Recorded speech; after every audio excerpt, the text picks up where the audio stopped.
ಸ್ವಾಮಿ ಕರಗಜ್ಜ. ಓಂ ನಮ ಭಗವತಿ ವಾಸುದೇವಾಯ. ನಿಮ್ಮ ವ್ಯಕ್ತಿಯ ಮನಸ್ಸಿನಲ್ಲಿ ಏನುಂಟು, ಅವ್ರು ನಿಮ್ಮ ಬಗ್ಗೆ ಏನು ಆಲೋಚನೆ ಮಾಡ್ತಾ ಇದ್ದಾರೆ, ಪ್ರಸ್ತುತ ಅವರ ಮನಸ್ಸಿನ ಭಾವನೆಗಳೇನು ಅಂತ ನೋಡುವ. ಅವರ ಹೆಸರನ್ನು 3 ಸಲ ಹೇಳಿಬಿಟ್ಟು ಪ್ರಾರ್ಥನೆಯನ್ನು ಮಾಡ್ಕೊಳ್ಳಿ. ಹಾಗೆಯೇ ಯಾರಿಗಾದರೂ ಪರ್ಸ್ನಲ್ ರೀಡಿಂಗ್ ಬೇಕು ಅಂದರೆ ಕಮೆಂಟಲ್ಲಿ ಹೇಳಿ. ಪರ್ಸ್ನಲ್ ರೀಡಿಂಗಿಗೆ ನೀವು ಅಮೌಂಟ್ ಪೇ ಮಾಡಬೇಕಾಗುತ್ತೆ. ಹಾಗೆಯೇ ಪ್ರೀತಿಯನ್ನು ಆಕರ್ಷಣೆ ಮಾಡಲಿಕ್ಕೆ ರೋಸ್ ಅನ್ನೋ ಬ್ರಾಸ್ಲೆಟ್ ಸಿಗುತ್ತೆ. ಅದು ನಿಮಗೆ ಪ್ರೀತಿಯನ್ನು ಆಕರ್ಷಣೆ ಮಾಡಲಿಕ್ಕೆ ನಿಮ್ಮ ಮಿಡ್ಲಲ್ಲಿ ಪದೇ ಪದೇ ಜಗಳ ಆಗ್ತಾ ಉಂಟು, ಅಥವಾ ಅವರು ನೀವು ಹೇಳಿದ ಮಾತು ಕೇಳ್ತಾ ಇಲ್ಲ, ಮದುವೆ ಡಿಲೇ ಆಗ್ತಾ ಉಂಟು, ಬ್ಲಾಕ್ ಮಾಡಿದ್ದಾರೆ. ಸೊ ಏನೇ ಒಂದು ಸಮಸ್ಯೆ ಇದ್ರೂ ಅದು ನಿಮಗೆ ಒಂದು ಪಾಸಿಟಿವ್ ವೈಬ್ರೇಷನ್ ಎನರ್ಜಿ ಕೊಡುತ್ತೆ. ಎನರ್ಜಿ ಪಾಸ್ ಮಾಡಿ ಕೊಡುತ್ತೇನೆ. ಬೇಕಿದ್ದರೆ ಕಮೆಂಟಲ್ಲಿ ಹೇಳಿ. ಇದು ಜನರಲ್ ರೀಡಿಂಗ್ ಆಗಿರುತ್ತೆ. ಇಲ್ಲಿ ನಿಮಗೆ ಯಾವುದು ಅನ್ವಯ ಆಯಿತು ಅದನ್ನು ಮಾತ್ರ ಕನ್ಸಿಡರ್ ಮಾಡಿ. ಪರ್ಸ್ನಲ್ ರೀಡಿಂಗ್ ಅದು ನಿಮ್ಮದೇ ರೀಡಿಂಗ್ ಆಗಿರುತ್ತೆ.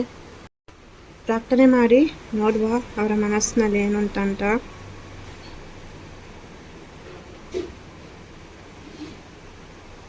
ಇಲ್ಲಿ ಏನಂದರೆ ಕರೆಂಟ್ ಸಿಚುವೇಷನಲ್ಲಿ ಅವರ ಲೈಫಲ್ಲಿ ಕೂಡ ಕೆಲವೊಂದು ಸಮಸ್ಯೆಗಳು ಅಥವಾ ಕೆಲವೊಂದು ಅಂದರೆ ಜೀವನದಲ್ಲಿ ಕೆಲವೊಂದು ಸಡನ್ನಾಗಿ ಚೇಂಜಸ್ ಬರುತ್ತೆ. ಆ ಥರ ಅವರ ಲೈಫಲ್ಲಿ ಆಗಿದೆ. ಹಾಗಾಗಿ ಆ ವ್ಯಕ್ತಿ ಇವಾಗ ನಿಮ್ಮ ಜೊತೆ ಮಾತನಾಡ್ತಾ ಇಲ್ಲ, ಅಥವಾ ಅವರು ನಮ್ಮ ಮೇಲೆ ರೇಗ್ತಾರೆ, ಸಿಟ್ಟು ಮಾಡ್ಕೊಂಡಿದ್ದಾರೆ, ನಂಬರ್ ಬ್ಲಾಕ್ ಮಾಡಿದ್ದಾರೆ ಅಕ್ಕ. ಸೊ ಅವ್ರಿಗೆ ನಾನಂದರೆ ಇಷ್ಟ ಇಲ್ಲ, ತುಂಬ ಅವಾಯ್ಡ್ ಮಾಡ್ತಾರೆ ಅಂತ ಹೇಳ್ತಾ ಇದ್ದೀರಾ. ಬಟ್ ಇಲ್ಲಿ ಆ್ಯಕ್ಚುಲಿ ಕಾರಣ ಏನಂದರೆ ಅವರ ಲೈಫಲ್ಲಿ ಅವ್ರಿಗೇನೆ ಸಾಕಾಗಿದೆ. ಈ ಲೈಫ್ ಹಿಂಗೇನೇನಾ, ಇಷ್ಟೇನಾ ನನ್ನ ಜೀವನ. ಸೊ ಇಲ್ಲಿ ನೀವೇನು ಅಂದ್ಕೊಳ್ತಾ ಇದ್ದೀರಾ, ಇಲ್ಲ ನನ್ನ ಲೈಫ್ ಇಷ್ಟೇ, ನಾನು ಕಣ್ಣೀರಿಗೆ ಮಾತ್ರ ಸೀಮಿತ, ನನ್ನ ಲೈಫಲ್ಲಿ ಖುಷಿ ಇಲ್ಲ, ನಾನು ಬಯಸಿದ್ದು ಯಾವುದು ಕೂಡ ಪಡೀಲಿಕ್ಕೆ ಆಗ್ತಾ ಇಲ್ಲ. ಸೊ ಅಂದರೆ ಇಲ್ಲಿ ನಿಮಗೆ ಮೇಲ್ನೋಟಕ್ಕೆ ಅವರ ಲೈಫು ಚೆನ್ನಾಗಿರೋದನ್ನು ಕಾಣಿಸ್ತಾ ಉಂಟು. ಬಟ್ ಅವರ ಮನಸ್ಸಿನಲ್ಲಿ ಅಂತಹ ನೋವು, ದುಃಖ, ಸಂಕಟ ಅದು ಅವರಿಗೆ ಮಾತ್ರ ಗೊತ್ತು. ಹಾಗಾದರೆ ನನ್ನ ಜೊತೆ ಶೇರ್ ಮಾಡ್ಬೋದಲ್ಲ, ನೀವು ಕೇಳ್ಬೋದು ನನ್ನ ಜೊತೆ.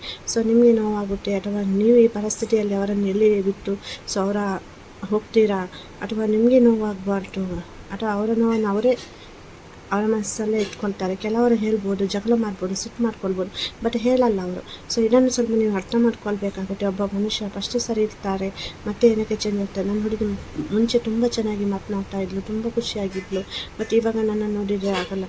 ಇಲ್ಲಿ ನೋಡಿ, ಕೆಲವೊಂದು ಸಂದರ್ಭಗಳು ಒಂದೇ ರೀತಿ ಇರಲ್ಲ. ಸೊ ಪರಿಸ್ಥಿತಿಗಳು ಬದಲಾಗ್ತಾ ಇರುತ್ತೆ. ಅವರಿಗೆ ಮನೆಯಲ್ಲೂ ಕೂಡ ಖುಷಿ ಇಲ್ಲ, ವರ್ಕ್ ಪ್ಲೇಸಲ್ಲಿ ಕೂಡ ಖುಷಿ ಇಲ್ಲ, ಸೊ ನಿಮ್ಮ ಜೊತೆನೂ ಖುಷಿಯಾಗಿರಲಿಕ್ಕೆ ಆಗ್ತಾ ಇಲ್ಲ. ಸೊ ಹಾಗಾಗಿ ಎಲ್ಲ ಒಂದು ಕಡೆ ನಿಮ್ಮ ಖುಷಿಗಾಗಿ ನೀವು ಚೆನ್ನಾಗಿರಬೇಕು ಅಂತ ಅವರು ನಿಮ್ಮಿಂದ ದೂರ ಆಗುವಂತಹ ಪ್ರಯತ್ನವನ್ನು ಮಾಡ್ತಾ ಇರ್ಬೋದು, ಅಥವಾ ನೀನು ಬೇರೆ ಮದುವೆ ಆಗುವಂತ ಹೇಳ್ತಾ ಇರ್ಬೋದು, ಅಥವಾ ಅವರ ಮನೆಯವರ ಮಾತನ್ನು ಕೇಳಿಕೊಂಡು ನಿಮ್ಮಿಂದ ದೂರ ಆಗುವಂಥ ಪ್ರಯತ್ನ ಮಾಡ್ತಾ ಇರ್ಬೋದು. ಬಟ್ ಅದು ತಾತ್ಕಾಲಿಕ, ಶಾಶ್ವತ ಅಲ್ಲ. ಇದನ್ನು ಆಲೋಚನೆ ಮಾಡಬೇಕು ನೀವು. ಆ ವ್ಯಕ್ತಿ ಬದಲಾಗಿದ್ದಾರೆ, ಬೈತಾ ಇದ್ದಾರೆ, ಅಥವಾ ನಂಬರ್ ಬ್ಲಾಕ್ ಮಾಡಿಕೊಂಡಿದ್ದಾರೆ. ಸೊ ಏನೇ ಒಂದು ಹೇಳಿದ್ರು ರೆಸ್ಪಾನ್ಸ್ ಮಾಡಲ್ಲ, ರೆಸ್ಪಾನ್ಸ್ ಇಲ್ಲದ ಥರ ಇದ್ದಾರೆ.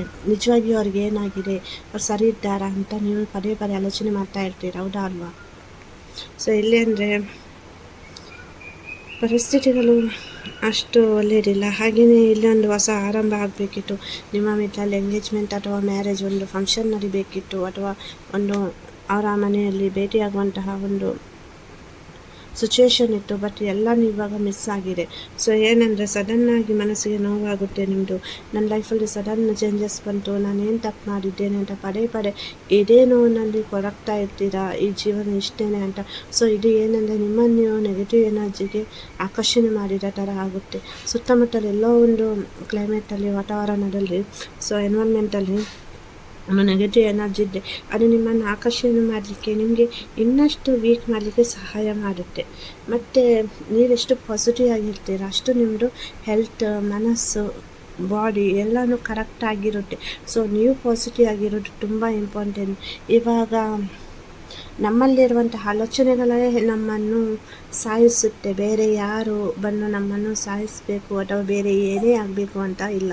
ಸೊ ನಿಮ್ಮಲ್ಲಿರುವಂತಹ ಆಲೋಚನೆಗಳನ್ನು ಪಾಸಿಟಿವ್ ಆಗಿ ಇರಲಿಕ್ಕೆ ನೋಡ್ಕೊಳ್ಳಿ. ಸಂಬಂಧಗಳನ್ನು ಅಷ್ಟೇ ಪ್ರೀತಿಸಿ, ಅದಕ್ಕೆ ರೆಸ್ಪೆಕ್ಟ್ ಕೊಡಿ. ಆಯಿತಾ? ಅವರು ಮಾತನಾಡ್ತಾ ಇಲ್ವಾ, ಏನಕ್ಕೆ ಮಾತನಾಡ್ತಾ ಇಲ್ಲ, ಇವತ್ತಲ್ಲ ನಾಳೆ ಸರಿ ಹೋಗ್ತಾರೆ, ನನ್ನ ಹುಡುಗ, ನನ್ನ ಹುಡುಗಿ. ಸೊ ಆ ಥರ ಒಂದು ಭಾವನೆಯಲ್ಲಿರಿ. ನಿಮ್ಮ ಹೆಲ್ತ್ ಕಂಡೀಷನಲ್ಲಿ ಕೆಲವರದ್ದು ಕರೆಕ್ಟ್ ಇಲ್ಲ, ಹಾಗೆಯೇ ಮೈಂಡ್ ಕೂಡ ಅಷ್ಟು ಪರ್ಫೆಕ್ಟ್ ಆಗಿಲ್ಲ, ಏನೇನೋ ಬೇರೆಲ್ಲ ಆಲೋಚನೆ ಮಾಡ್ತಾರೆ. ಆ ಹೆಲ್ತ್ ಕಂಡೀಷನ್ ಕೂಡ ಓಕೆ ಇಲ್ಲ, ಫಿನಾನ್ಷಿಯಲ್ ಕಂಡೀಷನ್ ಕೂಡ ಓಕೆ ಇಲ್ಲ. ಸೊ ಹೀಗಿರುವಾಗ ನೀವು ಸುಮ್ಮನೆ ಆಲೋಚನೆ ಮಾಡಿ ಏನೇನೋ ಆಲೋಚನೆ ಮಾಡಿದರೆ ಸರಿ ಹೋಗುತ್ತಾ? ಇಲ್ಲ ತಾನೇ? ಪ್ರಾರ್ಥನೆ ಮಾಡಿ, ಡಿವೈನ್ ಏಂಜಲ್ಸ್ಗೆ ಶರಣಾಗಿ ಡಿವೈನ್ ಏಂಜಲ್ಸ್ ಜೊತೆ ಪ್ರಾರ್ಥನೆ ಮಾಡಿ, ಅಥವಾ ನಿಮ್ಮ ಇಷ್ಟ ದೇವರನ್ನು ಪ್ರಾರ್ಥಿಸಿ, ಮನಸ್ಸಿನಲ್ಲಿ ಪ್ರಾರ್ಥಿಸಿ. ದೇವಸ್ಥಾನಕ್ಕೆ ಹೋಗಿ ಅಲ್ಲಿ ಹೋಗಿ ಇಲ್ಲಿ ಹೋಗಿ ಅಂತ ನಾನು ಹೇಳಲ್ಲ. ಅಂಥ ಒಂದು ರೀಡಿಂಗಲ್ಲಿ ಕಾಣಿಸಿದ್ರೆ ಮಾತ್ರ ಹೇಳ್ತೀನಿ. ಇವತ್ತು ಹೇಳ್ತಾ ಇದ್ದೀನಿ, ನೀವು ಇದ್ದ ಜಾಗದಲ್ಲೇ ಪ್ರಾರ್ಥಿಸಿ. ಕೊರಗಜ್ಜನನ್ನು ಪ್ರಾರ್ಥಿಸ್ತೀರಾ, ಮಹಾವಿಷ್ಣುವನ್ನು ಪ್ರಾರ್ಥಿಸ್ತೀರಾ, ಮಹಾದೇವರನ್ನು ಪ್ರಾರ್ಥಿಸ್ತೀರಾ, ಯಾರನ್ನು ಪ್ರಾರ್ಥಿಸ್ತೀರಿ ಅವರನ್ನು ಪ್ರಾರ್ಥಿಸಿ. ಅವರು ನಿಮ್ಮ ಕೈ ಬಿಡಲ್ಲ. ಮಹಾಕಾಳಿಯನ್ನು ಪ್ರಾರ್ಥಿಸ್ತೀರಾ, ಮಹಾದೇವಿಯನ್ನು ಪ್ರಾರ್ಥಿಸ್ತೀರಾ, ನಿಮಗೆ ಬಿಟ್ಟದ್ದು. ಸೊ ನೀವಿಲ್ಲಿ ಒಂದು ಪ್ರಾರ್ಥನೆಯನ್ನು ಇವತ್ತು ಈ ಕ್ಷಣ ಮಾಡಲೇಬೇಕು. ರೀಡಿಂಗ್ ನೋಡಿದ ತಕ್ಷಣ ನೋಡಿ, ಇದು ಜನರಲ್ ರೀಡಿಂಗ್ ಆಗಿರುತ್ತೆ. ಸೊ ಪರ್ಸ್ನಲ್ ರೀಡಿಂಗ್ ಬೇಕು ಅಂದರೆ ಕಮೆಂಟಲ್ಲಿ ಹೇಳಿ. ಹಾಗೆಯೇ ನೋಡಿ, ಇದು ಯಾವುದೇ ದಿವಸ, ಯಾವುದೇ ತಿಂಗಳು, ಯಾವುದೇ ವರ್ಷ ನೀವು ನೋಡಿದಾಗ ಇದು ನಿಮಗೆ ಅನ್ವಯ ಆಗುತ್ತೆ. ಇದು ಟೈಮ್ಲೆಸ್. ಹಾಗಾಗಿ ಆ ಕ್ಷಣದಲ್ಲಿ ನೀವು ಒಂದು ಪ್ರಾರ್ಥನೆಯನ್ನು ಮಾಡಬೇಕಾಗುತ್ತೆ. ಮತ್ತು ಇಲ್ಲಿ ಕೆಲವರಿಗೆ ಏನಂದರೆ, ಅತಿಯಾಗಿ ಆಪ್ಷನ್ ಇಟ್ಕೊಂಡು ಆಲೋಚನೆ ಮಾಡ್ತಿದ್ರು, ನಾನು ಅದು ಮಾಡಲಾ ಇದು ಮಾಡಲಾ, ಹಂಗೆ ಹಿಂಗೆ. ಸೊ ಬೇಡ, ಬಿಟ್ಬಿಡಿ. ಯಾವುದಾದ್ರು ಒಂದರ ಬಗ್ಗೆನೇ ಫೋಕಸ್ ಮಾಡಿ. ಜಾಬ್ ಮಾಡ್ತಾ ಇದ್ದೀರಾ, ಜಾಬ್ ಮೇಲೆ ಫೋಕಸ್ ಮಾಡಿ. ಪ್ರೀತಿ ರಿಲೇಷನ್ಶಿಪ್ಪಲ್ಲಿ ಇದ್ದೀರಾ, ಎಲ್ಲನೂ ಸರಿ ಹೋಗುತ್ತೆ. ನಾನೇನಂತ ನಮ್ಮ ಹುಡುಗನಿಗೆ ಗೊತ್ತು, ನಾನೇನಂತ ನನ್ನ ಹುಡುಗಿಗೆ ಗೊತ್ತು. ಅಷ್ಟು ಮಾತ್ರ ಮೈಂಡ್ ಸೆಟ್ಟಲ್ಲಿ ಇದ್ದರೆ ಸಾಕು. ಬೇರೆ ಯಾರೋ ಊರಿನವ್ರು ಏನು ಹೇಳ್ತಾರೋ, ಪಕ್ಕದ ಮನೆಯವ್ರು ಏನು ಹೇಳ್ತಾರೋ, ಫ್ಯಾಮಿಲಿಯಲ್ಲಿ ಏನು ಹೇಳ್ತಾರೋ, ಯಾರು ಬಂದು ನಿಮ್ಮ ಜೀವನ ನಡೆಸಲ್ಲ. ಯಾರು ಬಂದು ನೀವು ಕಣ್ಣೀರಲ್ಲಿದ್ದರೆ ನಿಮ್ಮ ಕಣ್ಣೀರನ್ನು ಒರೆಸಲ್ಲ. ಏನಕ್ಕೆ ನಿನ್ನ ಲೈಫಲ್ಲಿ ಹಿಂಗಾಯಿತು, ಏನಕ್ಕೆ ಮದುವೆ ಡಿಲೇ ಆಗ್ತಾ ಉಂಟು, ಏನಕ್ಕೆ ಈ ಥರ ನಿನ್ನ ಲೈಫಲ್ಲಿ ಫಿನಾನ್ಷಿಯಲ್ ಕಂಡೀಷನ್ ವೀಕ್ ಉಂಟು, ನಾವು ಸಪೋರ್ಟ್ ಮಾಡ್ತೇವೆ, ನಾವು ಮನೆಯಲ್ಲಿ ಮಾತನಾಡ್ತೇವೆ, ನಾವು ಹೆಲ್ಪ್ ಮಾಡ್ತೇವೆ ನಿಮಗೆ ಅಂತ ಯಾರು ಕೂಡ ಬಂದು ನಿಮ್ಮನ್ನು ಅಂದರೆ ನಿಮ್ಮನ್ನು ಮೇಲೆ ಕೆಟ್ಟುವವರಿಲ್ಲ. ಸೊ ಹಾಗಾಗಿ ಕೈ ಹಿಡಿದು ನಡೆಸುವವರು ಇಲ್ಲ ಅಂದ ತಕ್ಷಣ ಆ ದೇವರು ಮಾತ್ರ ಮೇಲೆ ಎತ್ತಿ ನಡೆಸ್ತಾರೆ. ಸೊ ಅವರಿಗೆ ಒಂದು ಪ್ರಾರ್ಥನೆ ಮಾಡಿ. ಮತ್ತು ನಿಮ್ಮ ಲೈಫಲ್ಲಿ ನಿಮಗೆ ಏನು ಬೇಕು ಏನು ಬೇಡ ನೀವು ಡಿಸೈಡ್ ಮಾಡಬೇಕು. ಬೇರೆ ಯಾರನ್ನು ಕೂಡ ನಿಮ್ಮ ಲೈಫಲ್ಲಿ ಕನ್ಸಿಡರ್ ಮಾಡಬೇಡಿ. ನಿಮ್ಮ ಖುಷಿ ನಿಮ್ಮ ಜೊತೆ ಇರೋದು, ನಿಮ್ಮಲ್ಲಿ ಇರೋದು. ಬೇರೆ ಯಾರ ಕೂಡ ನಿಮಗೆ ಉದ್ಧಾರ ಮಾಡಲಿಕ್ಕಾಗಲ್ಲ. ನಿಮ್ಮ ಮನಸ್ಸು, ನಿಮ್ಮ ವ್ಯಕ್ತಿತ್ವ, ನಿಮ್ಮ ಸಿಚುವೇಶನ್, ನಿಮ್ಮ ಆಲೋಚನೆಗಳು ನಿಮ್ಮನ್ನು ಉದ್ಧಾರ ಮಾಡೋದು. ನಿಮಗೆ ಏನು ಬೇಕು ಏನು ಬೇಡ, ಯಾವ ಥರ ಹೋಗಬೇಕು, ಪ್ರಾರ್ಥನೆ ಮಾಡಿ, ಮೆಡಿಟೇಷನ್ ಮಾಡಿ. ಅದು ನಿಮಗೆ ಉತ್ತರ ಕೊಡುತ್ತೆ. ಏನೇ ಒಂದು ಸಿಚುವೇಷನಲ್ಲಿ ಇದ್ರೂ ನಿಮಗೆ ನೋವಾಗ್ತಾ ಉಂಟು, ನನಗೆ ಯಾರೂ ಕೂಡ ಇಲ್ಲ ಅಂತ ಆಲೋಚನೆ ಮಾಡಬೇಡಿ. ನಿಮ್ಮ ಸ್ವಂತ ಅಕ್ಕ ಅಂತ ತಿಳ್ಕೊಳ್ಳಿ. ನಾನು ನನ್ನ ಪ್ರಾರ್ಥನೆಯ ಸಮಯ ನಿಮಗೋಸ್ಕರ ಏನು ಮೀಸಲಿಟ್ಟಿದ್ದೇನೆ, ಆ ಪ್ರಾರ್ಥನೆಯ ಸಮಯದಲ್ಲಿ ಡೈಲಿ ನಿಮಗೋಸ್ಕರ ನಾನು 3 times ಪ್ರಾರ್ಥನೆಯನ್ನು ಮಾಡ್ತೇನೆ. ಏನೇ ಒಂದು ವಿಷಯ ಇದ್ದರೂ ನೀವು ನನ್ನ ಜೊತೆಯಲ್ಲಿ ಹೇಳ್ಬೋದು. ಹಾಗೆಯೇ ಪರ್ಸ್ನಲ್ ರೀಡಿಂಗ್ ಬೇಕು ಅಂದರೆ ಕಮೆಂಟಲ್ಲಿ ಹೇಳಿ. ಒಂದು ನಂಬರ್ ಕೊಡ್ತೇನೆ, ಆ ನಂಬರ್ಗೆ ವಾಟ್ಸಪ್ ಮೆಸೇಜ್ ಹಾಕಿ. ಸೊ ರೋಸ್ ಕ್ರಾಸ್ ಬ್ರಾಸ್ಲೆಟ್ ಬೇಕು ಅಂದ್ರೂ ಹೇಳಿ. ಇಲ್ಲಿ ನಿಮಗೆ ಏನೇ ಒಂದು ವಿಷಯ ಶೇರ್ ಮಾಡಲಿಕ್ಕೆ ಆಗಿಲ್ಲ ಅಂದರೆ ವಾಟ್ಸಪ್ಪಲ್ಲಿ ನೀವು ಶೇರ್ ಮಾಡ್ಬೋದು.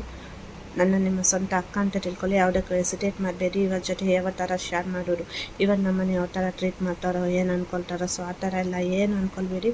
ಫ್ರೀ ಆಗಿರಿ. ಹಾಗೆಯೇ ಹಣಕಾಸಿಗೆ ಸಂಬಂಧಿಸಿದ್ದು, ಬಿಸ್ನೆಸ್ ರಿಲೇಟೆಡ್ ಏನೇ ಒಂದು ಸಮಸ್ಯೆ ಇದ್ರೂ ನೀವು ನನ್ನ ಜೊತೆ ಶೇರ್ ಮಾಡ್ಬೋದು. ಯಾರಿಗಾದ್ರೂ ಜಾಯಿನ್ ಆಗಲಿಕ್ಕಿದ್ರೆ ಜಾಯಿನ್ ಆಗ್ಬೋದು. ಸಬ್ಸ್ಕ್ರೈಬರ್ ಪಕ್ಕದಲ್ಲಿ ಜಾಯಿನ್ ಬಟನ್ ಉಂಟು. ಅಲ್ಲಿ ಕೆಲವೊಂದು ಮಂತ್ರಗಳನ್ನು ಹೇಳಿಕೊಡ್ತೀನಿ, ಕೆಲವೊಂದು ತಂತ್ರಗಳನ್ನು ಹೇಳಿಕೊಡ್ತೀನಿ. ಸೊ ಅಲ್ಲಿ ನೀವು ಏನು ಕಮೆಂಟ್ ಮಾಡ್ತೀರಾ, ಮೆಸೇಜ್ ಮಾಡ್ತೀರಾ, ಅದು ಹೈಡ್ ಆಗಿರುತ್ತೆ. ನನಗೆ ಮತ್ತು ನಿಮಗೆ ಮಾತ್ರ ಗೊತ್ತಿರುತ್ತೆ. ಸೊ ಅಲ್ಲಿ ಕೂಡ ನೀವು ಜಾಯಿನ್ ಆಗ್ಬೋದು. ಏನೇ ಒಂದು ವಿಷಯ ಇದ್ರೂ ನನ್ನ ಜೊತೆ ಶೇರ್ ಮಾಡಿ. ಪರ್ಸನಲ್ ಪ್ರಾರ್ಥನೆ ಯಾರಿಗೆಲ್ಲ ಬೇಕು ಹೇಳಿ. ನನ್ನ ಆರಾಧ್ಯ ದೇವರ ಕೊರಗಜ್ಜ ಹಾಗೂ ಮಹಾವಿಷ್ಣು ಮಹಾದೇವರ ಅನುಗ್ರಹ ಸದಾ ನಿಮ್ಮ ಮೇಲೆ ಇರಲಿ ಅಂತ ಪ್ರಾರ್ಥಿಸ್ತೇನೆ. ವಿಡಿಯೋ ಇಷ್ಟ ಆದರೆ ಲೈಕ್ ಮಾಡಿ, ಹಾಗೆಯೇ ಶೇರ್ ಮಾಡಿ. ಆದಷ್ಟು ಬೇರೆಯವರಿಗೂ ಈ ವಿಡಿಯೋ ರೀಚ್ ಆಗಲಿಕ್ಕೆ ಹೆಲ್ಪ್ ಮಾಡಿ. ವಿಡಿಯೋ ನೋಡಿದ್ದಕ್ಕಾಗಿ ಧನ್ಯವಾದಗಳು. ಖುಷಿಯಾಗಿರಿ.